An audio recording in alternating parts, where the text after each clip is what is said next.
There's a couple of like perspectives I have on it, but the first is I think that just as a society, we're basically trained from an early age. Like you don't really talk about money with other people. That's like a taboo subject, right?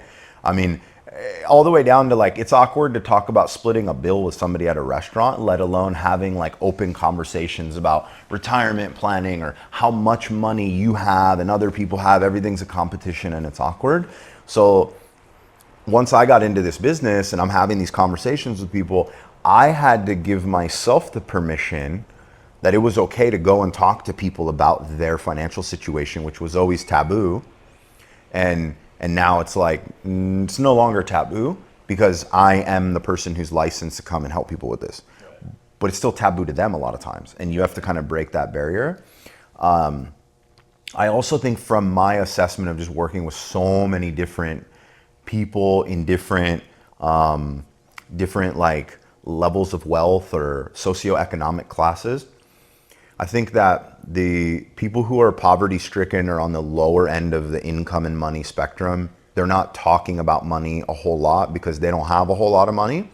And they're also getting aid from a lot of places. So a lot of the conversations that people are brought up in is typically, how do you keep getting the funding?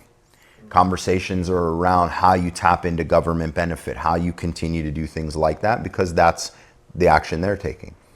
I grew up in a middle-class family, and most of the middle-class families we help, seems like the conversations are really around how to try to make more money through earned income.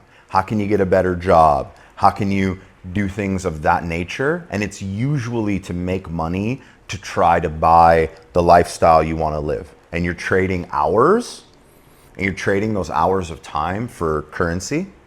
And then the rich or wealthy or that upper class, those conversations in those families, I think, happen more regularly around money because their MO is to use money to buy time. The middle class uses their time and trades it for money. The wealthy use their money and they trade it for more time. And typically they do it by taking money and buying assets or buying things that will pay them money so that they don't have to work to get money. The investments work to make money.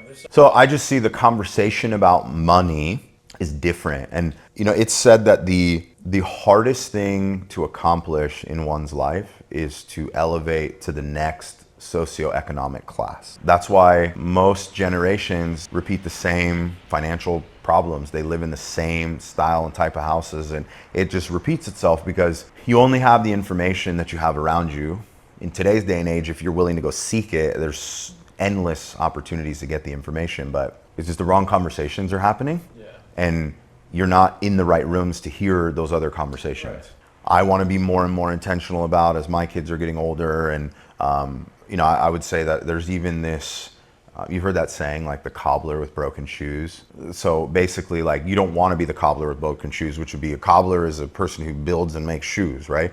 If you walk in and you go talk to a cobbler and they're making nice shoes, but they don't have them themselves, it's sort of like a question of like, well, why don't you?